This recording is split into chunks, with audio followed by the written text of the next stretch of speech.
ধুর সাই, দেরি হয়ে গেল বোধহয়। এই রে, কয়টা বাজে? ইস রে, পুরাই 40 মিনিট লেট। এক কথা 1 ঘন্টা। এক তো চাকরির অভাবে জীবনের আধা সময় পার করে দিলাম, আর এখন চাকরি পেয়েও আর তা বোধ হয় ধরে রাখতে পারবো না। আল্লাহ জানে কি হয়, আজ আর রক্ষা নেই। চাকরি জয়েন করলাম, এখনো 1 সপ্তাহ হলো না, আর আজকে দেরি করে ফেললাম। তাড়াতাড়ি করে ফ্রেশ হয়ে বাসা থেকে অফিসের উদ্দেশ্য নিয়ে বেরিয়ে পড়লাম।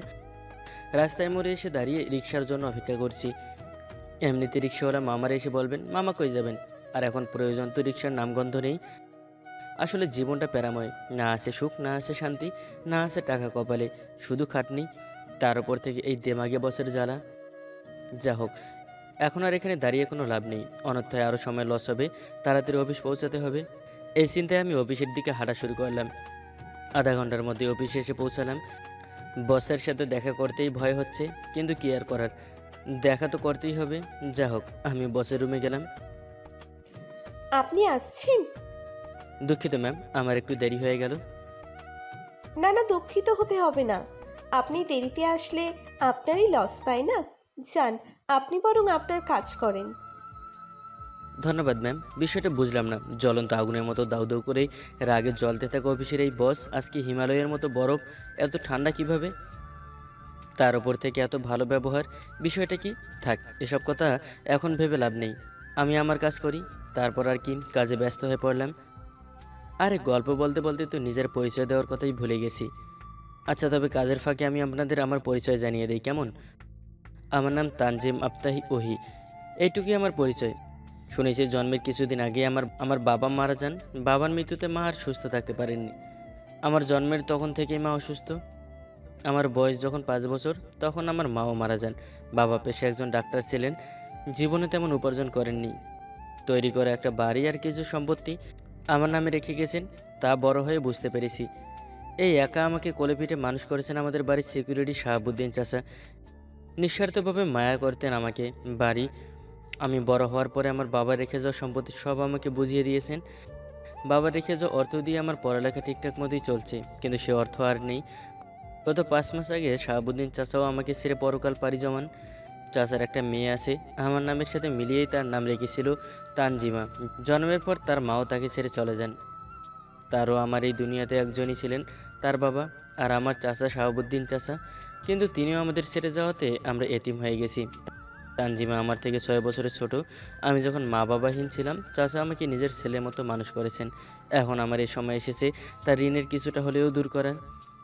তানজিমা আমার বোন হিসেবে তার প্রতি একটা দায়িত্ব আছে। আমার জীবনে আর কি যে কোনোভাবে কেটে যেত, কিন্তু তার জন্য হলেও আমার কিছু একটা করা লাগবে, তাই আমি চাকরিতে জয়েন করলাম।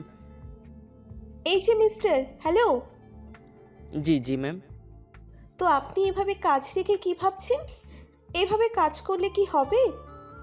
I am sorry ma'am. ঠিক আছে, কাজ করেন। এভাবে আমার জীবন চলে।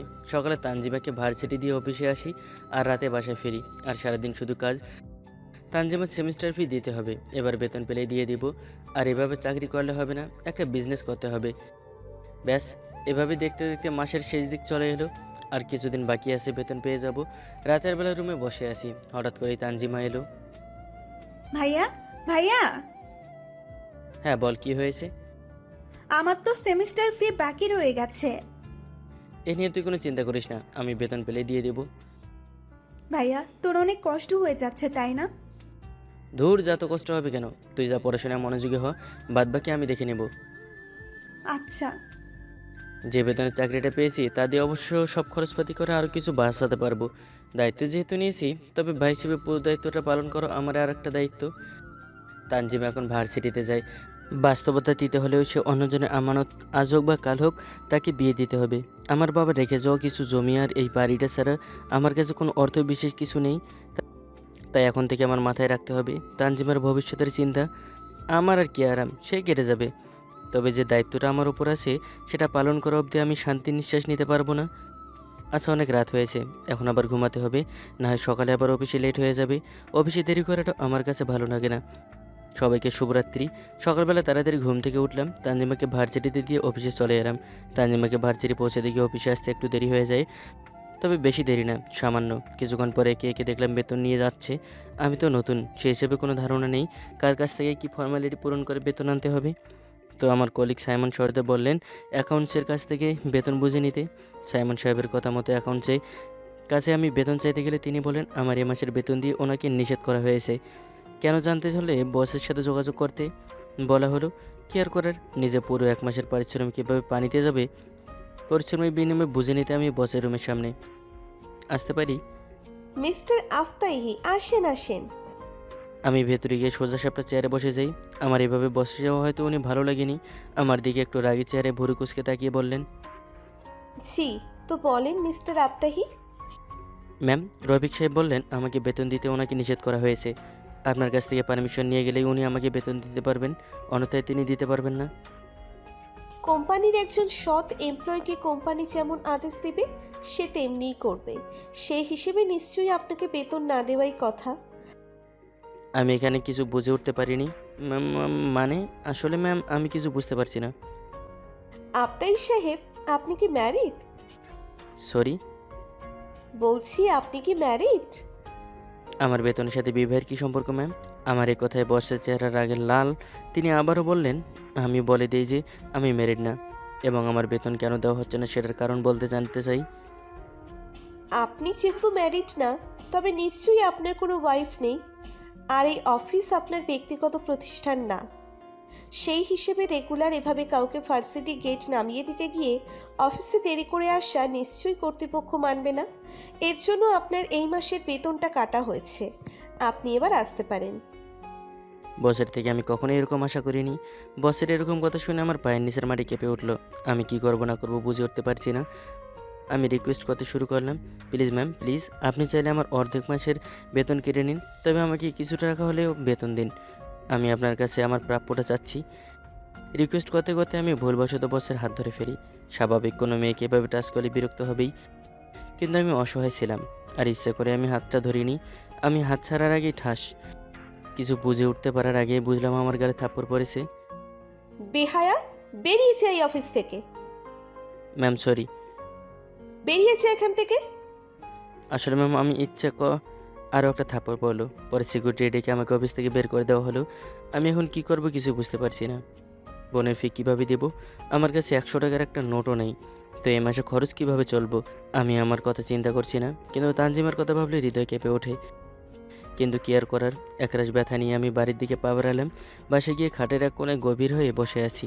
তখনই ভাইব্রেশন করে কেঁপে উঠল ফোনটা। ফোনের দিকে তাকিয়ে দেখলাম অফিসের কলিগ সাইমন সাহেব কল করেছেন, নিশ্চয়ই কী হয়েছে তা জানতে। কিন্তু আমি ওনাকে কি বলবো, ভয়ে ভয়ে আমি কলটা রিসিভ করি। হ্যালো আবিতাই সাহেব, বলছি, কোথায় আপনি? আর বসের সাথে কি হয়েছে? আমি তো কিছুই বুঝে উঠতে পারিনি। সাইমন সাহেবকে আমি সব ঘটনা খুলে বলি। জানেন সাইমন সাহেব, এ বিষয় নিয়ে আমার কোনো কষ্ট নেই, কিন্তু চিন্তা হচ্ছে বোনটা যখন এসে টাকা চাইবে তখন আমি কি বলবো। ভাই, আমি শুনেছি আপনার বোনটা অনেক ভালো। আমি আজকেও দেখলাম। আর আপনার আচ্ছা ভাই, আমি আপনাকে পরে কল করছি।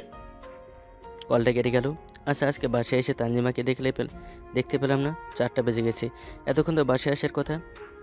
টেনশনে পড়ে যাই। কোনো কিছু না ভেবে আমি তার ভার্সিটি দৌড়ে চলে আসি। অনেক খোঁজাখুঁজির পর তাকে দেখতে পেলাম, কিন্তু সে একা না, তার সাথে একটা ছেলেও। আমি সাথে সাথে সেখান থেকে চলে আসি। তানজিমাকে কল করি। হ্যালো ভাইয়া, বল। কোথায় তুই? আমি এখনো ভার্সিটিতে। কেন এত দেরি হচ্ছে কেন? ভাইয়া, আমি তোকে বাসায় এসে বলছি। তাড়াতাড়ি আয়। কিছুক্ষণ পর তানজিমা বাসায় আসলো। আমি একটু তার প্রতি রাগ করিয়ে বলি সে কোথায় ছিল এ সম্পর্কিত প্রশ্ন। সে তখন ভয়ে কেঁদে বলল, ভাইয়া, আমি আসলে একজনকে ভালোবাসি এবং তার সাথেই। তার কান্নাটা আমার ভালো লাগছিল না, এবং সে আমার কাছ থেকে কিছু লুকাচ্ছেও না। আমি যা দেখেছি সেও তাই বলছে। কি আর করবো, তার জীবন। আর যদি কাউকে ভালো লেগে থাকে তবে আমার এই ব্যাপারে কর্তব্য আছে। তাই তাকে বললাম, আচ্ছা ঠিক আছে, ছেলেটাকে বলিস আমার সাথে দেখা করতে। তানজিমা খুশি হয় এবং ছেলেটাকে আসতে বলি। 3-4 দিন পর ছেলেটার সাথে দেখা হলে তার সাথে কথাবার্তা বলে তাকে ভালো মনে হলো। আমি তার পরিবারের লোকজন নিয়ে আসতে বলি, কিন্তু সে বলে কিছুদিন পর তার পরিবারের এ ব্যাপারে জানাবে। তাদের এক্সামের আর কিছুদিন বাকি, মাসখানেক। আমিও ওকে বললাম, কিন্তু এক্সাম বলাই মনে হলো এই তানজিমা তোর সেমিস্টার ফি। কেন ভাইয়া, তুই তো দিয়েই দিলি। আমি ভুলে গেলি? আমি আর কিছু বলিনি, কিন্তু আমি তো টাকাই পাইনি, তো ফি কীভাবে দেবো? কে দিল ফি? ভাবতে ভাবতে অফিস থেকে কল আসলো। আমি কলটা রিসিভ করে নিই। কেনই বা করতে যাব? যে অফিসে এমপ্লয়িদের সাথে খারাপ ব্যবহার করে এই ব্যাপারে আমি আর চিন্তাই করতে চাই না। ধ্যাত, অফিস থেকে রেগুলার এভাবেই কল আসা শুরু করলো আর আমি সেই কলগুলোকে ইগনোর করতাম। একদিন আমার ফোনে আননোন নাম্বার থেকে কল আসলো। অফিসের নাম্বার না দেখে একটু স্বস্তির নিঃশ্বাস ফেলে কলটা রিসিভ করি। হ্যালো। তানিশা বলছি। দুঃখিত, আমি আপনাকে চিনতে পারিনি। তুমি তানজিমই তো? হ্যাঁ, আমি তানজিম বলছি। আমি বস তানিশা। আমার আর বুঝতে বাকি রইল না কে কল করেছে। বুঝতে পারলাম আমার অফিসের বস। সাথে সাথে আমি কলটা কেটে দিই, কিন্তু পরপর কল আসা শুরু করলো রিসিভ করে। দেখুন ম্যাম, ওই দিনের জন্য আমি সরি, আমাকে ক্ষমা করবেন। আর আমি ইচ্ছে করে আপনার হাতে ধরিনি, আমি নিরুপায় ছিলাম। আমাকে ক্ষমা করবেন আর আশা করি দ্বিতীয়বার কল করবেন না। এই বলে আমি কলটা কেটে দিই। তারপর আর কি, প্রতিদিন অফিস থেকে কমপক্ষে একটা কল আসতো। আর এদিকে তানজিমার এক্সাম শেষ হয়ে যাওয়াতে সে যাকে ভালোবাসে রাকিব তার পরিবারের লোকজন আমার বাসায় আসছেন। সন্ধ্যা হলে রাকিব আর তার পরিবার নিয়ে আমাদের বাসায় আসলে। আরে তানজিম সাহেব, আপনি এখানে? সাইমন ভাই আমার বাড়িতে? তানজিমা আপনার বোন? হ্যাঁ, আমার বোন। রাকিব ওকে অনেক ভালোবাসে। আমি ওর অনুরোধে এখানে আসি। যদিও আমি ভালোবাসাবাসি পছন্দ করি না, তাও এখন আর কোনো কথার প্রয়োজনই নাই। তানজিম ভাইয়ের বোন, আর কি দেখতে হবে? আমার জন্য এতটুকুই বেশি। সাইমন ভাই কি যে বলেন আপনি! ভাই, আপনার বোনটা অনেক ভালো। আপনার বোনকে আমার ছোট ভাইয়ের বউ হিসেবে নিয়ে আমার কোনো আপত্তি নেই, যদি আপনি রাজি থাকেন। আমিও আর কোনো আপত্তি রাখলাম না। এই 1 মাসের পরিচয়ে সাইমন ভাইকে যতটুকু চিনেছি আর তার পরিবার সম্পর্কে যতটুকু জেনেছি, আশা করি আমার বোনের কোনো অসুবিধা বা কষ্ট হবে না। আচ্ছা ভাই, আপনাকে একটা কথা বলতে ভুলে গিয়েছি। কোন কথা? আসলে ওই দিন যে আপনার সাথে একটা কথা অর্ধেক বলেই কেটে দিই। হ্যাঁ। আসলে হঠাৎ করে বস ওই দিন আমার সামনে চলে আসে। কলে কি ছিল? কেন না? কলে কে ছিল? নিশ্চয়ই ওই লম্পট ছেলে তানজিম, তাই না? ও যেই থাকুক ম্যাম, এটা আমার পার্সোনাল ব্যাপার। আমি কার সাথে কথা বলবো না বলবো সেটা আমি বুঝবো। এই কোম্পানিতে চাকরি করতে হলে আমি যা বলি তাই আপনাকে মানতে হবে। ম্যাম, আপনি আমার বয়সে ছোট হবেন, আর আমি এখানে সময় কাটানোর জন্য একটা নির্দিষ্ট বেতনে একটা কোম্পানিতে চাকরি করি। আর এখন আপনি যদি মনে করেন আমি আপনার গোলামি করি, তাহলে আমি এই চাকরিটা চাই না। হ্যাঁ, যে ছেলেটাকে আপনি বেহায়া লম্পট বললেন, সেই ছেলেটার বিষয় কি আপনি জানেন? ওর মতো আরেকটা ছেলেকে যদি আপনি খুঁজে বের করতে পারেন, তাহলে আমি আপনার সারা জীবন গোলামি করব। 1 মাসের মধ্যে অফিসে জয়েন করার পর সবার মন জয় করে নেয়, শুধু আপনার নেই।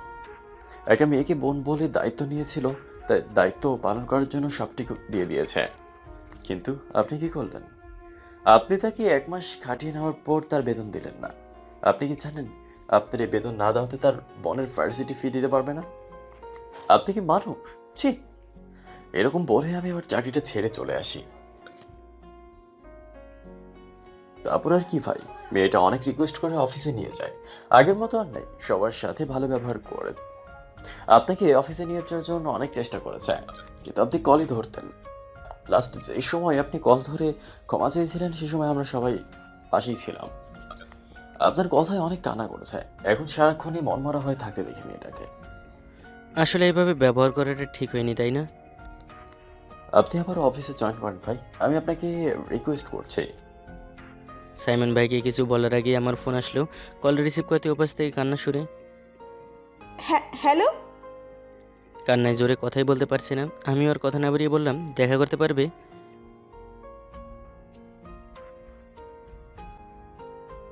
ওপাশ থেকে কান্নার শব্দ ছাড়া আর কিছুই শুনতে পেলাম না।